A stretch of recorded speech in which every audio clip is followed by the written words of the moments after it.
Next topic is molecular mass. Molecular mass मतलब हम water molecule लेते हैं H2O, इसी तरह ग्लूकोज का मॉलिक्यूल ले लें, इसी तरह आप नेप्थलीन ले लें,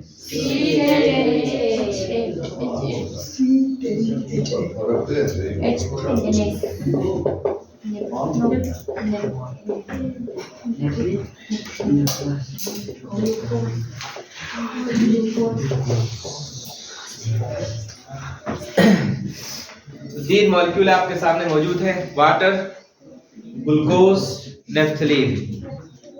अब लास्ट टाइम हमने पढ़ा था रिलेटिव एटॉमिक मास। तो रिलेटिव एटॉमिक मास में हम क्या करते हैं, एलिमेंट्स को एक स्टैंडर्ड एलिमेंट से कार्बन 12 के मास को स्टैंडर्ड वैल्यू देके उससे कंपेयर करके मालूम करते हैं, तो उसको क्या नाम देते हैं, रिलेटिव एटॉमिक मास। तो उसमें मुख्तलिफ एलिमेंट के मास हमने लिखा था, उनको आपने याद करना है। उनकी मदद से हम क्या करेंगे, मॉलिक्यूलर मास उनको मालूम करेंगे। और सबसे पहले इसको डिफाइन करेंगे, मॉलिक्यूलर मास कहते किसे हैं। मसलन अगर आप देखें वाटर, तो वाटर में हाइड्रोजन मौजूद है, हाइड्रोजन का मास 1.008 कितना होता है, 1.008। कितने हाइड्रोजन मौजूद है इसमें, 2। तो एक हाइड्रोजन का इतना मास होगा, 2 हाइड्रोजन के लिए इसको 2 से क्या करेंगे, मल्टीप्लाई करेंगे।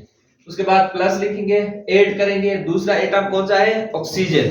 ऑक्सीजन का मास कितना होता है, 16 AMU, 15.999। उसको हम राउंड ऑफ करके क्या लिया था, 16 लिया था। तो 16 AMU और इसका मास कितना होता है 1.008। यूनिट भी साथ लिखें तो क्या लिखेंगे, AMU। तो यहाँ कितने मॉलिक्यूल्स हैं, 2 से क्या करेंगे, मल्टीप्लाई करेंगे।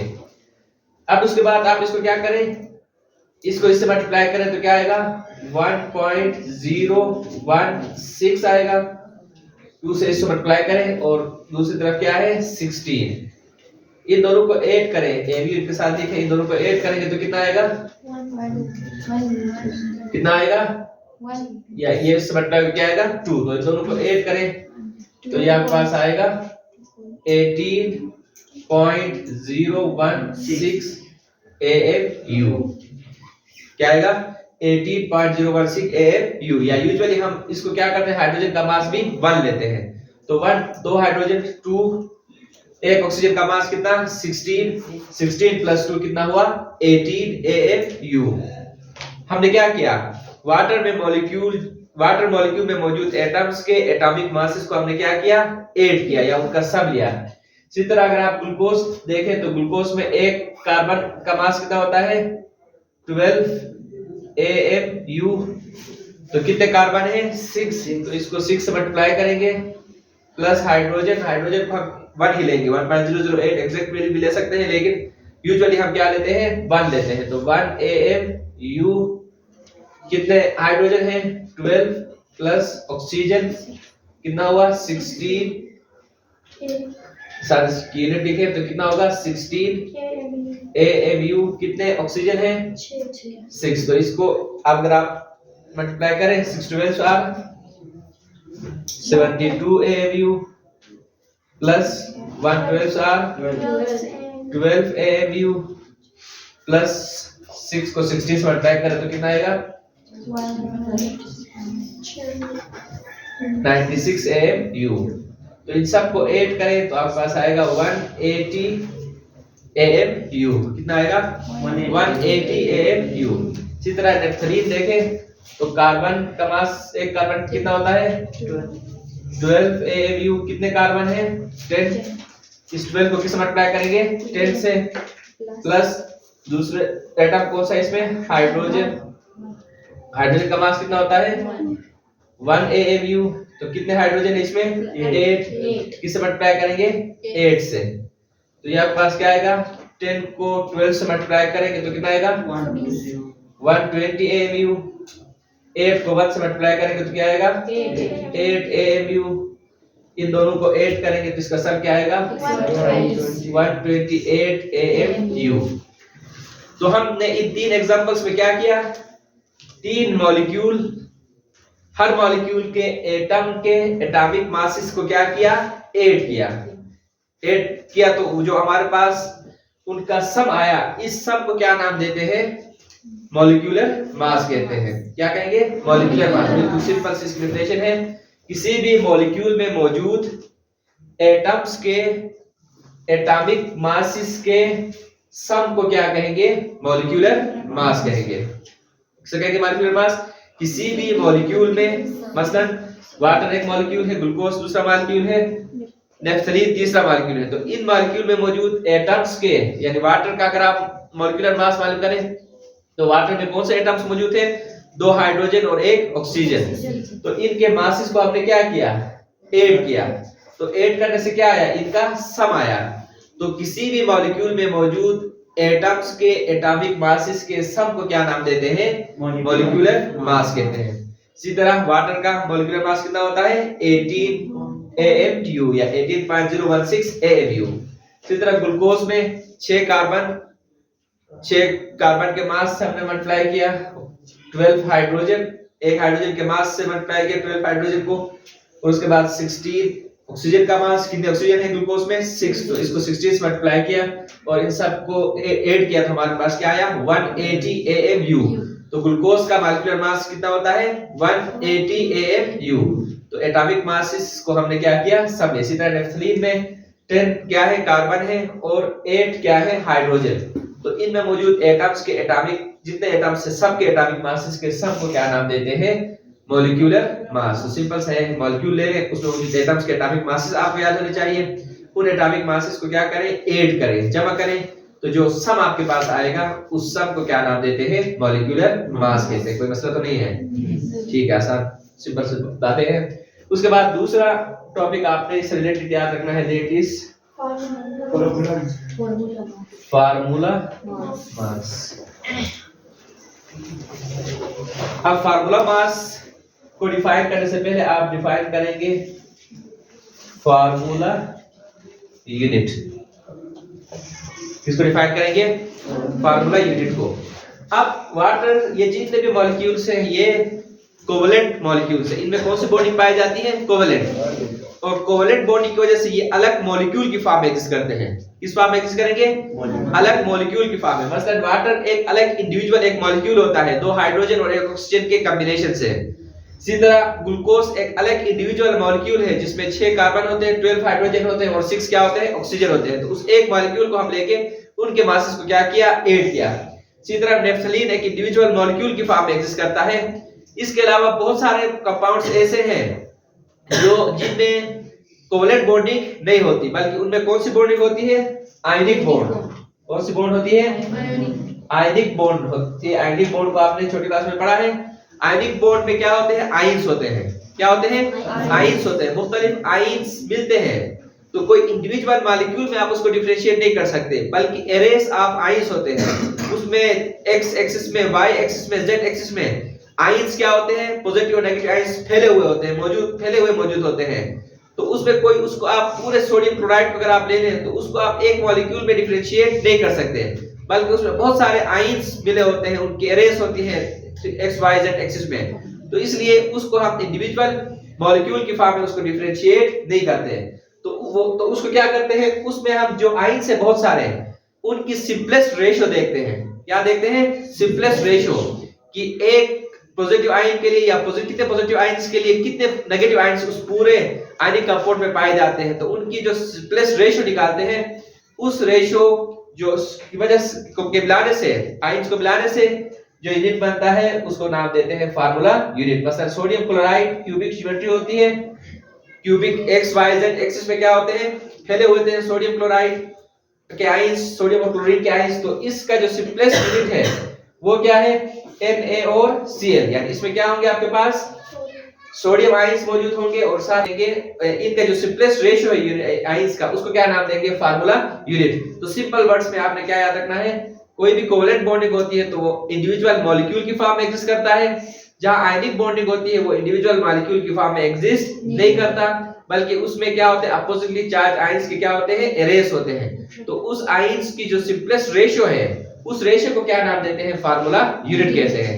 तो आयनिक कंपाउंड का हमेशा क्या होता है, फार्मूला यूनिट। कोवलेंट कंपाउंड का हमेशा जो क्या होता है, उसका मॉलिक्यूल होता है। तो अब आयनिक कंपाउंड का मॉलिक्यूलर मास नहीं होगा, आयनिक कंपाउंड का क्या होगा, फार्मूला मास होगा। मसलन सोडियम क्लोराइड, सोडियम का मास कितना होता है 23 AMU, एक सोडियम है, प्लस क्लोरीन का मास कितना होता है 35.5 AMU। रेट एटॉमिक मास पर तो हमने पढ़ा था। तो इन दोनों का यानी एक क्लोरीन है फार्मूला यूनिट में सोडियम क्लोराइड के, और दूसरा क्या है, एक क्लोराइड आयन है। तो सोडियम का मास 23 AMU, क्लोरीन का मास कितना होगा 35.5 AMU इस फार्मूला यूनिट में। तो इनको जब आप ऐड करेंगे तो ये आपके पास आएगा 58.5 AMU। कितना आ रहा है 58.5 AMU। तो अब 58.5 AMU सोडियम क्लोराइड का क्या होगा, फार्मूला मास। यानी ये इसी तरह हमें इसको डिफाइन करना है। It is the sum of atomic masses of all the atoms present in a formula unit. यानी फार्मूला मास में आपने क्या लेना है, फार्मूला यूनिट लेना है। मॉलिक्यूलर मास में आपने क्या लेना है, मॉलिक्यूल। तो फार्मूला यूनिट सोडियम क्लोराइड के फार्मूला यूनिट में मौजूद एटम्स के एटॉमिक मासेस का सम क्या कहलाएगा, फार्मूला यूनिट। तो the sum of atomic masses of all the atoms present in a formula unit is called formula mass. इसी तरह दूसरी मिसाल मैग्नीशियम हाइड्रोक्साइड MgOH2 पढ़ेंगे। तो मैग्नीशियम हाइड्रोक्साइड में कौन कौन से एलिमेंट्स मौजूद हैं, मैग्नीशियम। तो मैग्नीशियम का मास होता है 24 AMU। कितना होता है 24 AMU। प्लस अब इसमें क्या है, ऑक्सीजन है, ऑक्सीजन का मास कितना होता है 16। साथ क्या मौजूद है, हाइड्रोजन, इसका मास कितना होता है 1। तो AMU इसके साथ लिखे 16 AMU और 1 AMU। होल क्या है 2 है, 2 इन दोनों के साथ क्या हो रहा है, मल्टीप्लाई हो रहा है। इसके अंदर OH है, तो ये दोनों के साथ 2 मल्टीप्लाई हो रहा है, तो इन दोनों को ऐड करके उसको 2 से मल्टीप्लाई करेंगे। अब 24 AMU प्लस 16 प्लस 1 क्या होगा 17 AMU होल 2। उसके बाद 24 AMU प्लस इसको इससे मल्टीप्लाई करेंगे तो क्या आएगा 17 को 2 से मल्टीप्लाई करेंगे तो 34 AMU। अब इन दोनों को ऐड करें तो ये क्या आएगा 58 AMU। तो मैग्नीशियम हाइड्रोक्साइड का कौन सा मास कहलाएगा, ये फार्मूला मास। क्यों, ये आयनिक कंपाउंड है। आयनिक कंपाउंड के बेसिक यूनिट को क्या नाम देते हैं, फार्मूला यूनिट। अब मैग्नीशियम हाइड्रोक्साइड में एक मैग्नीशियम के साथ कितने हाइड्रोक्साइड आयंस मौजूद थे, 2। तो इसको इस फॉर्म में लिखा है। तो इन सब के एटॉमिक मास को आपने क्या किया, सम लिया, तो ये इसका क्या आया, फार्मूला यूनिट आया। इसी तरह तीसरी एग्जांपल है पोटेशियम क्लोरेट KClO3। अब इसका मास देखें KClO3। अब पोटेशियम का मास कितना होता है 39 AMU प्लस क्लोरीन का कितना होता है 35.5 AMU। ऑक्सीजन का कितना होता है 16 AMU। कितने ऑक्सीजन है 3, तो इसको किससे मल्टीप्लाई करेंगे 3 से। इसके बाद 39 AMU प्लस 35.5 AMU प्लस 16 को 3 से मल्टीप्लाई करके आएगा 48 AMU। अब इन सब को ऐड करें, आंसर आपके पास क्या आएगा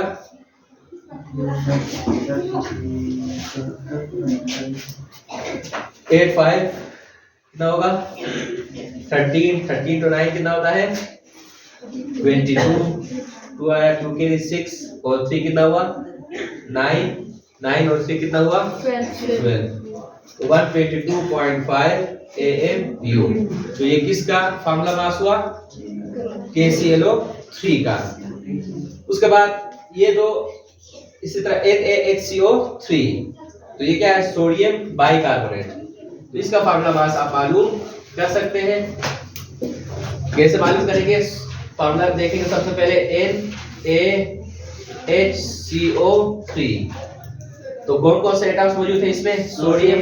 सोडियम का मास कितना होता है 23 AMU प्लस हाइड्रोजन का कितना होता है 1 AMU प्लस कार्बन का कितना होता है, कार्बन का कितना होगा 12 AMU प्लस ऑक्सीजन का कितना होता है 16 AMU मल्टीप्लाई बाई कितने ऑक्सीजन है 3, तो आपके पास 23 AMU plus 1 atomic mass unit plus 12 atomic mass unit या AMU प्लस इसको मल्टीप्लाई करें तो क्या आया 48 AMU। तो इन सबको ऐड करके क्या आता है आंसर